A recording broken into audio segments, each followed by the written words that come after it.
Leaving Islam, converting to another religion, is punishable by death, at least in the eyes of fundamentalist Muslims. Scholars still argue over exactly what the Quran says. But it is a simple fact that the roughly 200 Muslims who convert to Christianity every year here in Germany are subject to all manner of harassment, including death threats. Many of them suffer in silence, others are more open about it, like the small community of converts we visited in the western city of Cologne.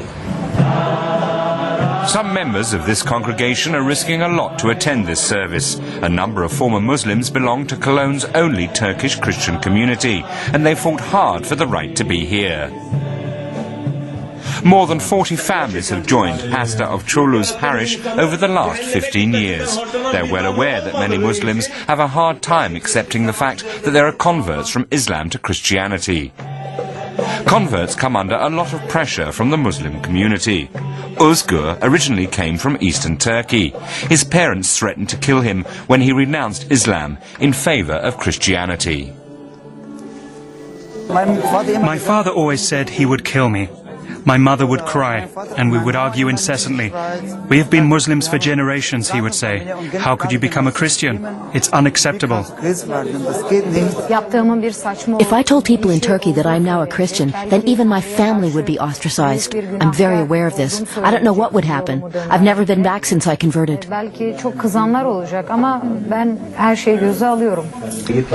The church website has fielded threats, and most church members are afraid to criticize Muslims.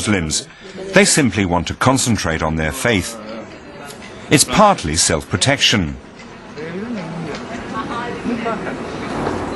Mina Ahadi, a political activist from Iran, is a high-profile former Muslim.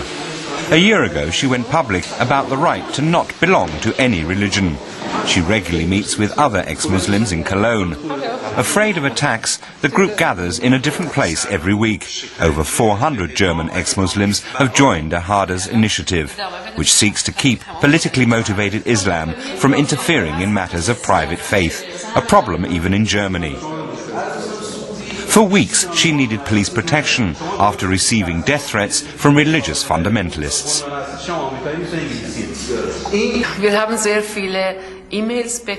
We've received a lot of emails, hate mail, and even phone calls. After one event at the University of Cologne in December, someone called my mobile at 2 in the morning. My husband answered, and a voice said, "Your wife is already dead." Muslim groups in Germany don't feel responsible. They say they respect the German constitution and basic rights, and that the Quran allows people to change faith. They deny any knowledge of fundamentalists intimidating converts to Christianity.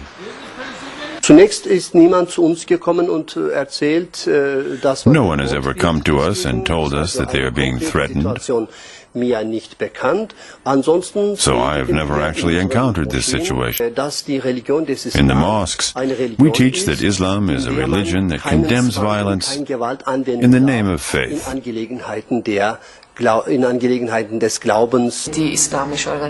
Muslim organizations are to blame because there is so much propaganda against infidels in the mosques.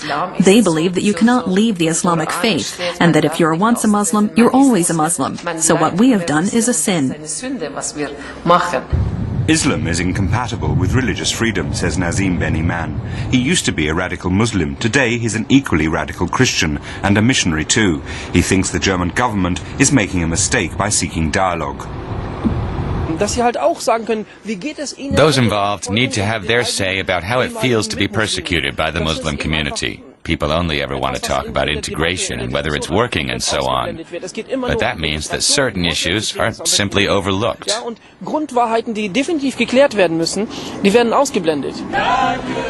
Today, members of the Turkish Christian community are distributing Bibles in neighborhoods of Cologne where there's a high percentage of Muslim immigrants. Many strict Muslims consider this a provocation. A lot of people say I should become Muslim again.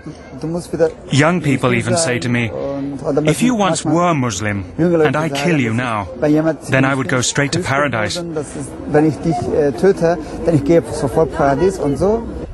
Church leaders in Germany consider proselytizing to Muslims a controversial act that tends to provoke conflicts. Pastor Avciolu has a low opinion of the politics.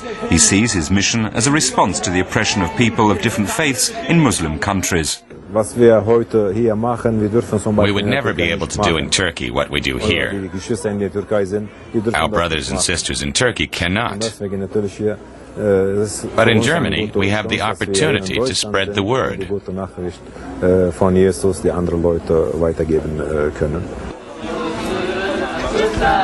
All they're doing is handing out Bibles. But this amounts to a call for the right to choose what they believe in.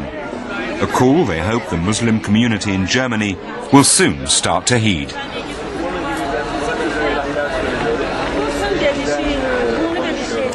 So the religious freedom and the lives of Muslims who convert to Christianity threatened there by Islamic fundamentalists.